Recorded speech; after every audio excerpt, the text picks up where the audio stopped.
heartburn maybe, or pop something for an upset stomach, and not really knowing how it works. It's magic. Mm-hmm. We've all been there. Mm-hmm. That familiar sort of gnawing discomfort, from that fiery feeling in your chest to sudden nausea, often sends us scrambling for relief. Yeah, absolutely. But what's actually happening inside your body when these common meds get to work? Today, we're doing a deep dive into gastrointestinal pharmacology, looking at these everyday remedies, all based on the great sources you sent over.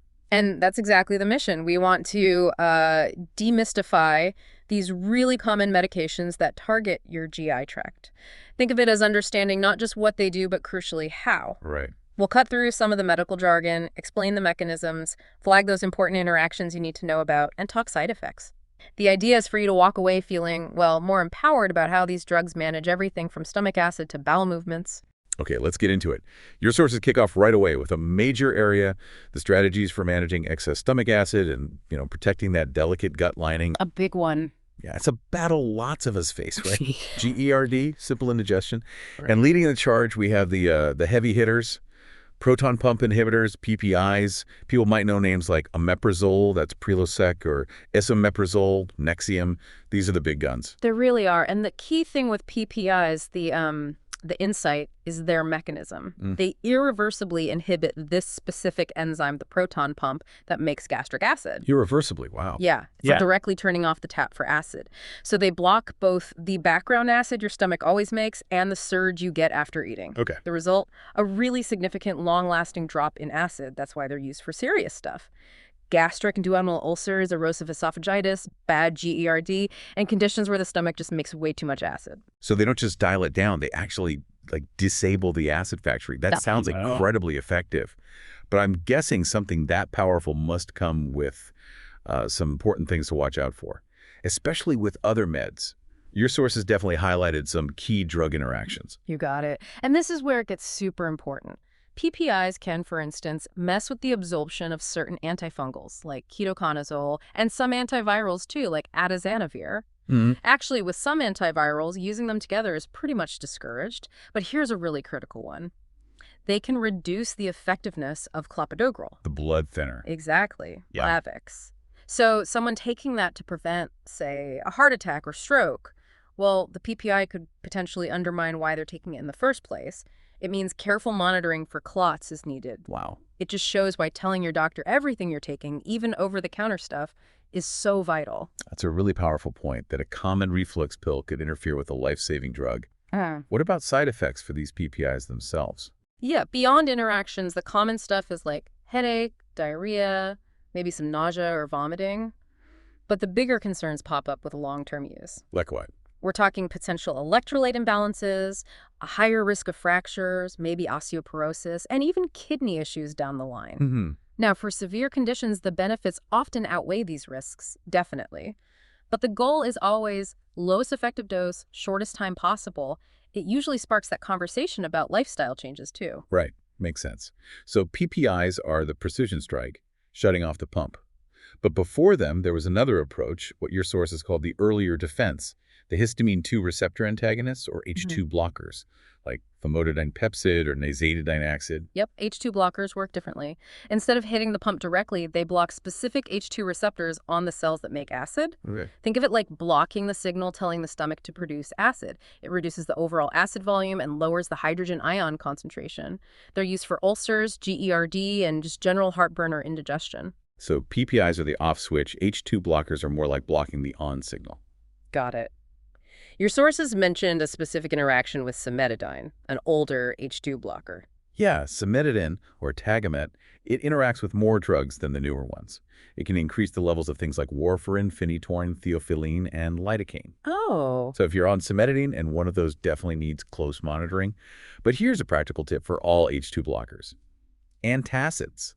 Taking an antacid can actually decrease how well the H2 blocker gets absorbed. Really? Yeah, so the rule is, don't take an antacid within 1 hour before or after taking your H2 blocker. That's crucial, especially since people might just grab both over the counter. Anything else key for H2 blockers? Well, getting the full benefit often means sticking to the schedule for several weeks. You might take them at bedtime or a couple of times a day. Side effects are usually things like dry mouth, maybe some diarrhea. Okay, so we've hit acid reduction hard. But what if the acid's already caused damage, like an ulcer? Your sources mention a really different strategy, not stopping the acid, but like putting a liquid Band-Aid on it with sucralfate or carafate. That's a great way to put it. Sucralfate is unique. It actually forms this protective barrier that sticks right to the ulcer, Huh. like a physical shield. It protects the ulcer from more acid and pepsin damage for about 6 hours, giving it a chance to heal. Used mainly for active duodenal ulcers, gastric ulcers, sometimes GERD. A physical barrier, that's smart. But I bet a liquid Band-Aid needs pretty specific instructions to work right. Totally. The dosing is key. 4 times a day, 1 hour before meals, and again at bedtime. And like the H2 blockers, it can interfere with absorbing other meds. Phenytoin, digoxin, warfarin, ciprofloxacin, antacids also mess with it. And it's generally not used if someone have kidney disease. Side effects, often constipation, dry mouth, maybe upset stomach, gas, nausea. All right, let's talk about the real quick fix. We've all done it right. Grabbing an antacid when heartburn hits hard. Your sources show even these simple remedies have rules. We're talking Mylanta, milk magnesia, TUMS, Alka-Seltzer. Absolutely. It's not just about chewing a chalky tablet. They work fast, sure, but there's stuff to know. Their mechanism is simple. They just neutralize the stomach acid, making neutral salts and inactivating pepsin. Some might give a little mucosal protection too, great for immediate, but usually temporary. Relief from peptic ulcers or GERD. The fire extinguisher, not the sprinkler system. Got it. Any big interactions besides that H2 blocker timing? Yep.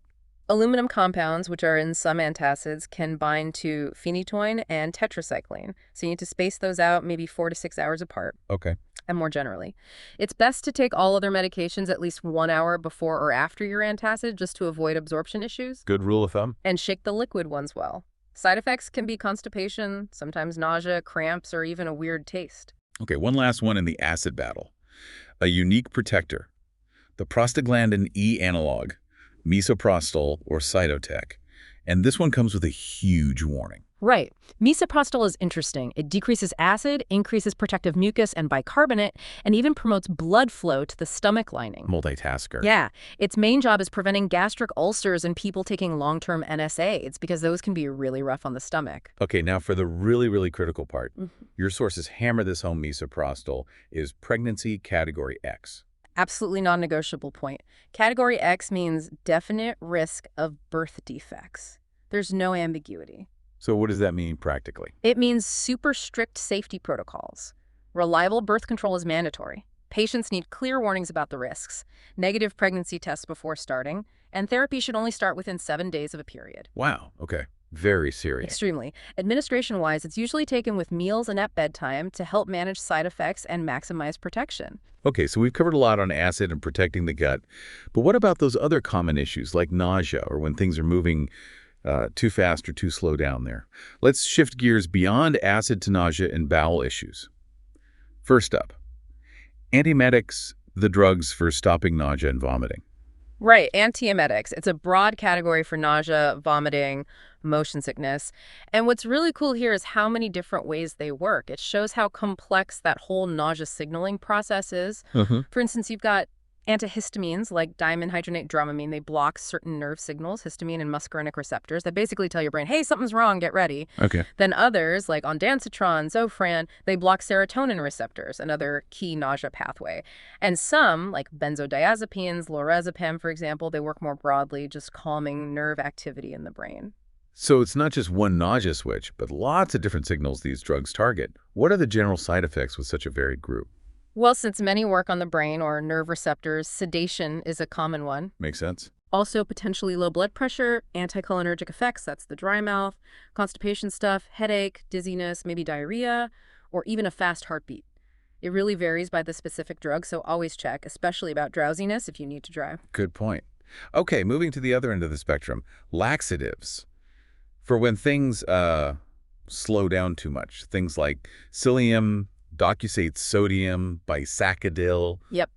General side effects can be GI irritation, diarrhea is possible, maybe a rectal burning feeling with some. Overdoing it can lead to problems like dehydration or even toxic magnesium levels with certain types, like milk of magnesia if used excessively. And your sources stress some really important don'ts here, like do not give laxatives if someone already has a fecal impaction, a bowel obstruction, or unexplained nausea, cramping, abdominal pain. It's not the fix for those serious situations. Absolutely critical contraindications. Right. And another specific interaction to watch, milk and antacids can actually break down the special coating on bisaccadil tablets, making them less effective or irritating the stomach.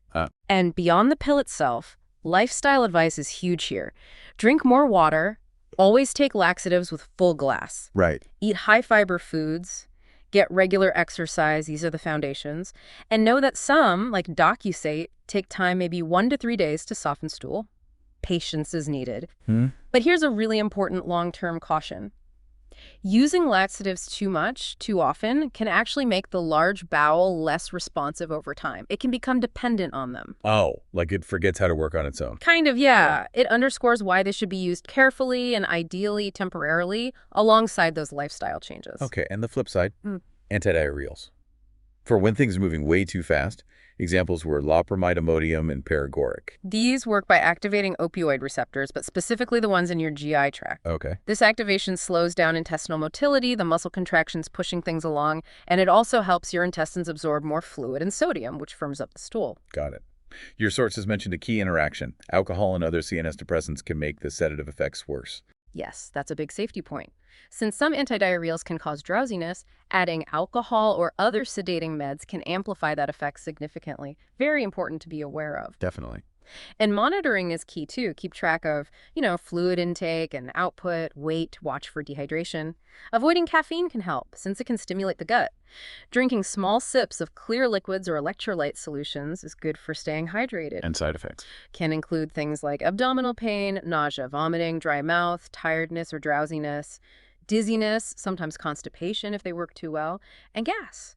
If we step back and look at all this, what's really striking is the incredible variety and precision of how these drugs work. Yeah, it's pretty amazing. We've seen drugs that directly shut down acid pumps, others that form a physical shield, some that tweak nerve signals for nausea, others that gently adjust bowel speed. It really highlights how complex our digestive system is and how targeted these pharmacological tools can be. And for you listening, this isn't just, interesting science. Understanding this stuff has real practical value.